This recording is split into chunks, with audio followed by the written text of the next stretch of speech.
कोपरखैन्यामध्ये एक दुर्दैवी घटना काल घडली होती. खरं तर स्लॅब कोसळून कोचिंग क्लासमधील जे विद्यार्थी आहे ते काही जखमी झाले होते, तर एकाचा मृत्यू झाला होता. मात्र त्यांच्या मदतीला सध्या शिवसेनेचे उपनेते आणि सध्याचे विरोधी पक्षनेते विजय चौगुले यांनी मदतीचा हात पुढे केलेला आहे. आपल्यासोबत थेट विजयजी चौगुले आहे. चौगुलेजी, खरं तर तुमचं TV9 मराठीमध्ये स्वागत आहे. खरं तर मदतीचा हात म्हणून सध्या आपण आज पुढे आलेला आहात. काय मदत करताय आणि त्याबाबत काय सांगा? नाही नाही, मदतीचा हात असा प्रश्न नाही. शिवसेना तत्पर त्यांनी या सर्व गोष्टीकडे धावून जात असते. खरं पहिलं तर काल पण आमचे सर्व नगरसेवक वगैरे सर्व त्या ठिकाणी होते. जी मदत करायची ती मदत केलेली त्यांनी.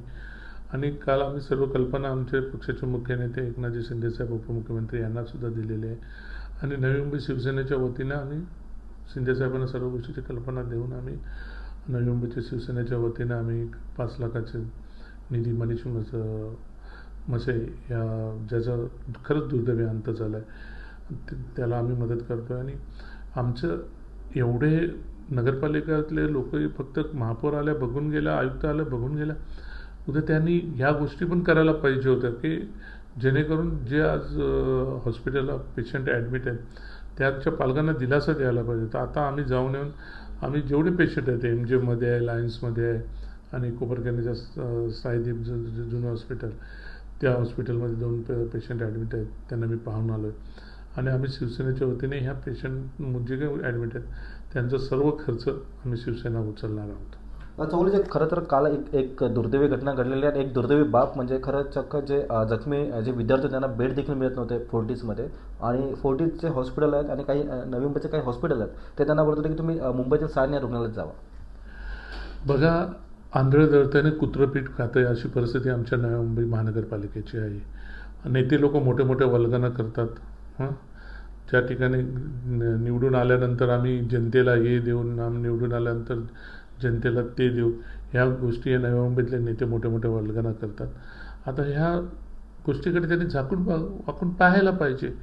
आज एखादा हॉस्पिटल बांधायचं नाही म्हणून ठराव आणतात. एक हॉस्पिटल लोकांना हिरानंदानी सारख्याला विकून टाकलेलं आहे. काही हॉस्पिटल कोपरखैन्यामध्ये, ऐरोलीमध्ये हॉस्पिटल आहेत, जे हॉस्पिटल तयार झालेले आहेत तिथे डॉक्टर्स नाही आहेत. ही परिस्थिती आमच्या नवी मुंबई महानगरपालिकेची आहे आणि शोकांतिका आहे.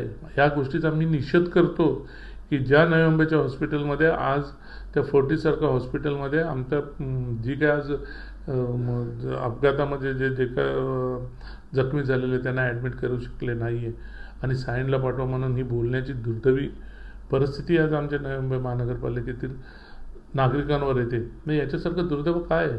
सेफ्टी पॉईंट काय येतं? या ठिकाणी सिडकोनी दिलेले प्लॉट आहेत त्याच्यावरती पण आता माझा अभ्यास चाललेला आहे. ह्या बाबतीतसुद्धा मी पण MDना भेटणार आहे. आणि ज्या पद्धतीने मुंबईमध्ये असेल आणि या नव्या मुंबईमध्ये जे काही सिडकोनी प्लॉट दिलेले, कमी दरात दिलेले प्लॉट आहेत त्या ठिकाणी पण आता सर्वसामान्य नागरिकांना रिझर्वेशन चालू व्हायला पाहिजे. याच्यासाठी पण मी धावपळ करणार आहे. पण कालचा जो झालेली दुर्घटना आहे फार दुर्दैवी दुर्घटना आहे. अशा कितीतरी बिल्डिंग आहेत त्यांना नोटीस आहेत. आम्ही मी स्वतः मागे पण मी अपोजिशन लीडर होतो. मागे पण आम्ही हे सांगितलेलं की ट्रान्झिट कॅम्प बांधा की जेणेकरून त्या ट्रान्झिट कॅम्पमधील अशा जर काही गोष्टी दुर्घटना झाल्या तर त्याच्यामध्ये काही लोकांना तुम्हाला ठेवता येतील. आज तुम्ही सरसकट सर्वसामान्य जनता ही सर्व मध्यमवर्गीय लोक राहत आहेत त्यांना तुम्ही नोटीस देता घरं खाली करा म्हणून. ठीक आहे, घरं खाली करायचे नोटीस धोकादायक झाल्यावर द्यायला पाहिजे. पण ज्यांची परिस्थिती नाही त्यांना कुठेतरी ट्रान्झिट कॅम्पचं पण आपण सुविधा उपलब्ध करून द्यायला पाहिजे. ह्या सर्व गोष्टीकडे नगरपालिकेने बोलायला पाहिजे. फक्त आमच्या नव्या मुंबईतल्या नेते लोकांचे आणि नव्या मुंबईतल्या यांची आज मेजॉरिटी आले यांची फक्त बोमाबोम असते. आम्ही हे करून, आम्ही ह्याव करून, आम्ही त्याव करू. काहीच करायचं तर काहीच नाही आहे. मी तर बोलतो की आज आता त्यांनी नवी मुंबई महानगरपालिकेत भ्रष्टाचाराने ह्याच्यावरती त्याच्यावरती त्यांनी श्वेतपत्रिका काढायचं एका डॉक्टरांनी ठरवलेलं आहे. डॉक्टरांची आणि नेत्यांची वल्गना होती. आता ह्या गोष्टीवरती पण श्वेतपत्रिका काढावी. पहिलं तर मी सांगतो बोनकोडा असेल आणि तो खेरणे असेल ह्याच्या आजूबाजूला ह्या लोकांनी पहिला ह्या ठिकाणची श्वेतपत्रिका काढावी. किती अनधिकृत बांधकाम आहेत आणि बांधकामं कुठल्या कॅटेगरीचे आहेत ह्याचा सुद्धा त्यांनी तपास करावा. मी तर काही गोष्टी तर मी तर किरीट सोमय्या यांना पण सांगणार आहे की या खेरण्यामध्ये या जो जुना गाव होता खेरणे गाव, जो आता तो खेरणे गावठाण राहिलेलं नाही, त्या ठिकाणी बांगलादेश तयार होत चाललेला आहे. ह्या गोष्टीकडे मी किरीट सोमय्यांना पण एक पत्र पाठवणार. खरं तर दोनदा नोटीस देण्यात आली होती, ती धोकादायक इमारत होती, मात्र ती पाडण्यात नाही आली. काय वाटतं, कुठल्या राजकीय पक्षाच्या नेत्याचा हात आहे की काय? हो, त्या ठिकाणचे नगरसेवक कोण आहे याची माहिती घ्या ना. कोणी बांधलेली आहे, त्याचे नगरसेवक कोण, ह्या पूर्ण गोष्टीची कल्पना तुम्ही घ्यायला पाहिजे. तुम्ही शेल्टर देता, लोकांना कुठे शेल्टर द्यायला पाहिजे ते मी तुम्हाला सांगतो. आमच्या ऐरोलीमधले सहजीवनला नोटीस आता गेलेल्या आहेत. ती बिल्डिंगची अवस्था काय, उद्या जाऊन कमिशनरने जाऊन पाहावी तिथे. लोकांना तिथे सर्व गोष्टीचं त्यांनी हे करायला पाहिजे, पण हे करत नाही. हे आपले काय बोलतात ते नाही, त्यांची नगरसेवक आहे, तर नगरसेवक आपल्या पद्धतीने, आपली चामडी बचाव पद्धतीने त्या ठिकाणी लोकांना शेल्टर देतात. खरं पाहिलं तर या गोष्टीपासून आता लोकांचे प्राण वाचवण्याकडे बघायला पाहिजे. आज त्या आई वडील मुलाच्या भवितव्यासाठी त्याला मुलाला ट्युशनला पाठवलं होतं.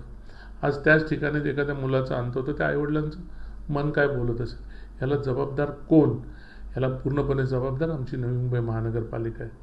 याबाबत मी लक्षवेधी घेणार आहे आणि याच्या बाबतीत मी जाब विचारणार. खरं तर नवी मुंबई महानगरपालिका जबाबदार त्यापेक्षा आणि त्यातच इथले जे मंत्री आहेत किंवा आमदार आहेत, तर त्यांचा काय यात रोल वाटतो काय?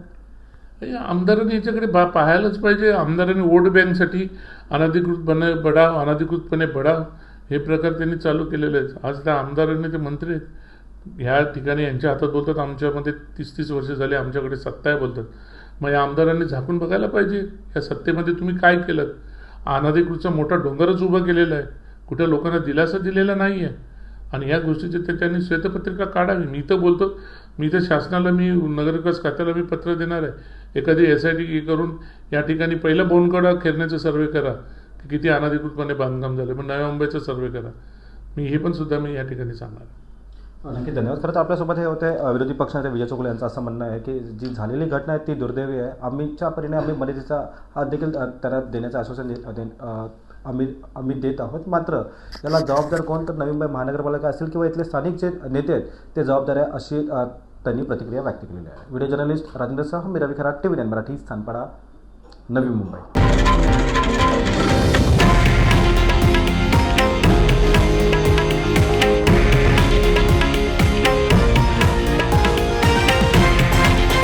हे आहे देशातील नंबर 1 न्यूज नेटवर्क आणि आपण पाहत आहात TV9 मराठी, एकमेव.